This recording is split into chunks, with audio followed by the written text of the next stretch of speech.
விநாயக சதுர்த்தி விடுமுறை மற்றும் முகூர்த்த தினங்களால் ஆம்னி பேருந்துகளில் கூடுதல் கட்டணம் வசூலிப்பதாக குற்றச்சாட்டு எழுந்துள்ளது. சொகுசு பேருந்துகளில் படுக்கையில் பயணிக்க 4000 ரூபாய் வரை வசூலிக்கப்படுவதாக பயணிகள் வேதனை தெரிவித்துள்ளனர்.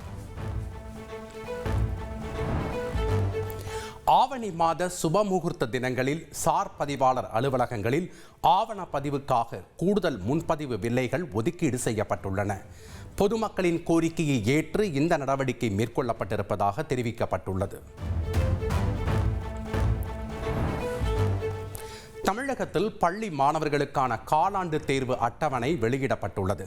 11, 12ஆம் வகுப்பு மாணவர்களுக்கான தேர்வுகள் செப்டம்பர் 10ஆம் தேதி முதல் 25ஆம் தேதி வரை நடைபெறும் என அறிவிக்கப்பட்டுள்ளது.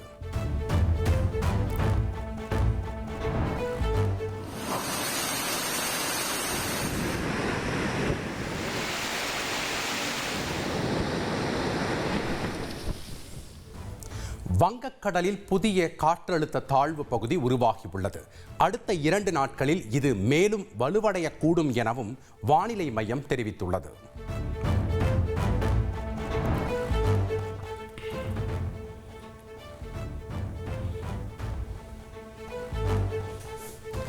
குஜராத் மாநிலம் ஹன்சல்பூரில் சுசுகியின் முதல் உலகளாவிய மின்சார வாகனமான விட்டாராவை பிரதமர் மோடி கொடியசைத்து தொடங்கி வைத்தார். அகமதாபாத்தில் 5400 கோடிக்கும் அதிக மதிப்புள்ள மேம்பாட்டு திட்டங்களும் தொடங்கப்பட்டுள்ளன. செப்டம்பர் 2ஆம் தேதி குடியரசுத் தலைவர் திரௌபதி முர்மு தமிழகம் வருகிறார். நந்தம்பாக்கம் வர்த்தக மையத்தில் சிட்டி யூனியன் வங்கியின் 120வது ஆண்டு விழா உள்ளிட்ட நிகழ்ச்சிகளில் பங்கேற்கிறார். நடிகர் ரவி மோகன் சொந்தமாக தயாரிப்பு நிறுவனம் ஒன்றை தொடங்கியுள்ளார். சென்னை நந்தம்பாக்கத்தில் பிரம்மாண்டமாக நடைபெற்ற இதன் அறிமுக விழாவில் நடிகர்கள் கார்த்தி, சிவகார்த்திகேயன் உள்ளிட்டோர் பங்கேற்றனர். என் சொத்துக்கள் எல்லாம் முடக்கப்பட்டதுன்னெலாம் நியூஸ் வந்தது. நானும் போய் பார்த்தேன். எல்லாரும் சொன்னாங்க என்ன சார் அப்படின்னு. நான் போய் பார்த்தேங்க, அப்படி எதுவும் இல்லை. எப்படி உங்களுக்கு தெரியும் அப்படின்னு கேட்டாங்க. இது வரைக்கும் என் சொத்து, இதை யாரால் முடக்க முடியும்? காசு சம்பாரிச்சு வர்றது போகிறதெல்லாம் ஒன்றுமே கிடையாதுங்க. இந்த சொத்தை எவன் ஒருத்தன் லைஃப்பில் சம்பாதிக்கிறானோ அவன் தான் வின்னர், அவன் தான் சக்ஸஸ்ஃபுல் மேன். தன் சொத்துக்கள் முடக்கப்படவில்லை, தன் முன்புதான் இருக்கிறது என நெகிழ்ச்சி தெரிவித்த ஜெயம் ரவி. தயாரிப்பு நிறுவன விழா நன்றாக நடந்ததற்கு கெனிஷா தான் காரணம் எனவும் புகழாரம் சூட்டினார். கொஞ்ச நாள் முன்னாடி ஒரு வார்த்தை கற்றுக் கொடுத்தாங்க, பேராசை. எனக்கு ஒரு பெரிய பேராசை இருக்குது. என்னன்னா, every human being in the world, I would like for them to see the God in you because I see the God in you and I would not want to see anything else. நடிகர் ரவி மோகனிடம் கடவுளை காண்பதாக தயாரிப்பு நிறுவன தொடக்க விழாவில் பாடகி Kenisha தெரிவித்துள்ளார். ஆனாலும் இந்த மாதிரி ஸ்டுடியோஸ், இந்த ப்ரொடக்ஷன் தர்ற சந்தோஷம் எனக்கு நான் நடிக்கிற படம் எதுவுமே எனக்கு தரதில்லை. ஏன்னா ப்ரொடக்ஷனில் கிடைக்கிற லிபர்ட்டியும் அதில் நம்ம கற்றுக்கிறதும் 100% நான் நடிக்கிற படத்தில் எனக்கு கிடைக்கிறதே இல்லை. தான் நடிக்கிற படங்களை விட தான் தயாரிக்கும் படங்கள் தான் தனக்கு மிகவும் பிடிக்கும் என ரவி மோகன் தயாரிப்பு நிறுவன விழாவில் நடிகர் சிவகார்த்திகேயன் பேசியுள்ளார். தடையில்லா மின்சாரம் மற்றும் மின் விபத்துகளை தவிர்க்க தமிழ்நாடு மின்சார வாரியம் தீவிர நடவடிக்கை மேற்கொண்டுள்ளது.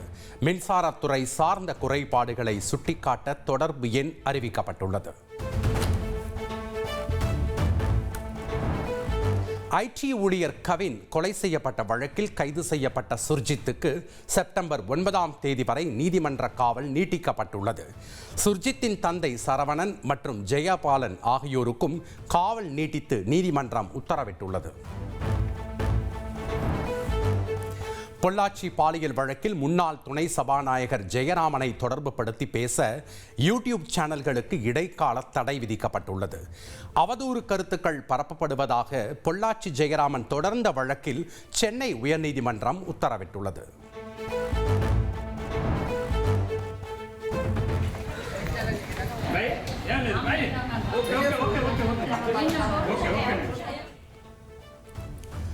கும்மிடிப்பூண்டி அருகே உள்ள சித்தராஜ கண்டிகை அரசு பள்ளியில் 4 மாணவிகளுக்கு திடீர் மூச்சு திணறல் ஏற்பட்டதால் பரபரப்பு நிலவியது. தொழிற்சாலையில் இருந்து வரும் நச்சுவாயு காரணமாக மூச்சு திணறல் ஏற்பட்டிருக்கலாம் என கூறப்படும் நிலையில் பாதிக்கப்பட்ட மாணவிகள் மருத்துவமனையில் அனுமதிக்கப்பட்டுள்ளனர். மசோதா ஒப்புதல் தொடர்பாக குடியரசுத் தலைவரின் விளக்கம் கோரும் மனு மீது 4வது நாளாக விசாரணை நடைபெற்றது. இதில் மாநில அரசு நிறைவேற்றிய மசோதாவை மத்திய அரசு நிராகரிக்க முடியுமா என உச்சநீதிமன்றம் கேள்வி எழுப்பியுள்ளது.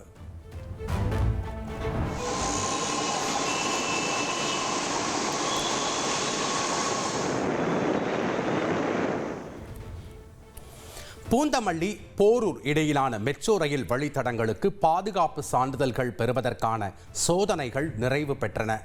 மெட்ரோ ரயில் பெட்டிகள் மற்றும் தண்டவாளத்தின் தரம் மதிப்பீடு செய்யப்பட்டுள்ளதாகவும் தெரிவிக்கப்பட்டுள்ளது. கால்நடை மருத்துவ பல்கலைக்கழகத்தில் 5 கோடி ரூபாய்க்கு மேல் முறைகேடு நடந்துள்ளதாக புகார் அளிக்கப்பட்டுள்ளது. புகார் தொடர்பாக விசாரணை நடத்தி 15 நாட்களுக்குள் அறிக்கை அளிக்க உத்தரவிடப்பட்டுள்ளது. கொடநாடு பங்களாவை நீதிபதி மற்றும் எதிர்த்தரப்பு வழக்கறிஞர் ஆய்வு செய்ய கோரிய மனு தள்ளுபடி செய்யப்பட்டுள்ளது. கொடநாடு வழக்கு தொடர்பான விசாரணையை செப்டம்பர் 19ஆம் தேதிக்கு மாவட்ட நீதிபதி ஒத்திவைத்துள்ளார்.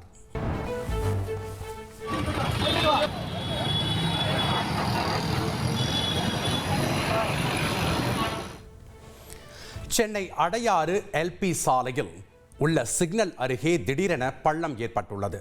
மாநகராட்சி ஊழியர்கள் மணலை கொட்டி பள்ளத்தை மூடும் பணியில் ஈடுபட்டனர்.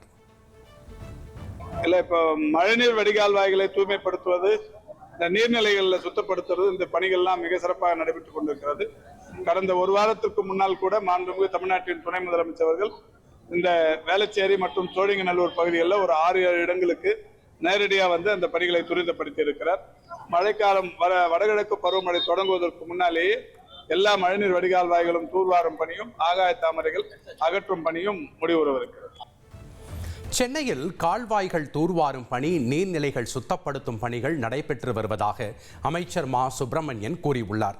வடகிழக்கு பருவமழைக்கு முன் அனைத்து பணிகளையும் விரைந்து முடிக்க அறிவுறுத்தப்பட்டிருப்பதாகவும் தெரிவித்துள்ளார்.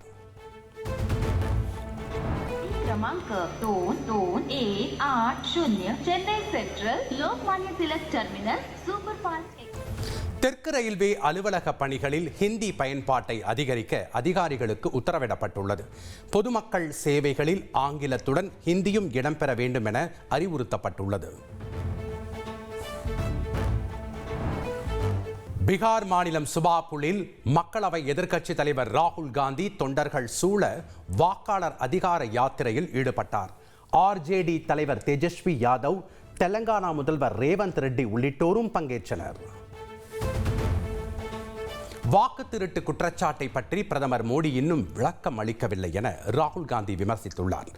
பாஜக தான் தேர்தல் தேதிகளை தேர்வு செய்கிறது எனவும் ராகுல் காந்தி கூறியுள்ளார்.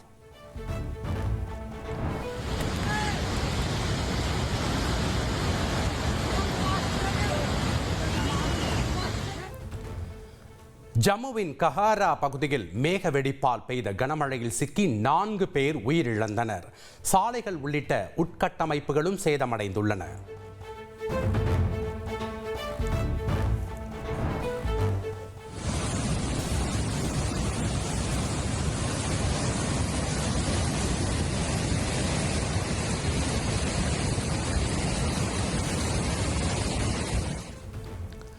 ஹிமாச்சல பிரதேச மாநிலம் மனாலியில் ஆற்றில் ஏற்பட்ட வெள்ளப்பெருக்கில் ஹோட்டல் அடித்துச் செல்லப்பட்டது. ஹோட்டலின் முகப்பில் உள்ள சுவர் மட்டும் எஞ்சியிருக்கும் காட்சிகள் வெளியாகி உள்ளன.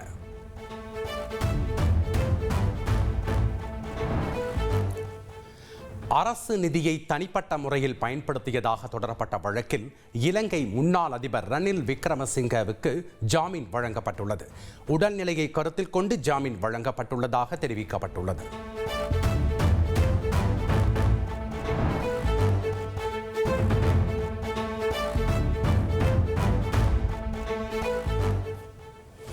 காசாவில் உள்ள பணைய கைதிகளை விடுவிக்க இஸ்ரேல் அரசு நடவடிக்கை எடுக்க கோரி அந்நாட்டு மக்கள் போராட்டத்தில் ஈடுபட்டனர். சாலைகளில் வாகனங்களை நிறுத்தி போக்குவரத்தை தடுத்து போராட்டம் நடைபெற்றது.